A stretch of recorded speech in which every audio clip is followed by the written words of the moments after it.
Satan will change the name of sin to make sin adaptable to accept. So instead of changing our ways, we will change the wording. Instead of pedophilia, we'll call it minor attracted people. Instead of sexual exploitation, let's call it adult entertainment.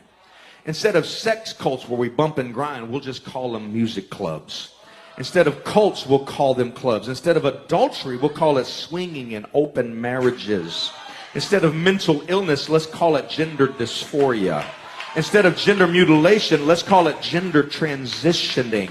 Instead of fornication, let's call it intimacy. Instead of lust, let's call it love. Instead of calling it a spiritual battle of good and evil, let's call it political. Let's call it a phobia. Let's call it hate speech. Call it something else. We are not called baby killers. We're called abortionists. It's no longer sin. It's a complex. It's an addiction. It's a disorder. It's an obsession, so we don't feel bad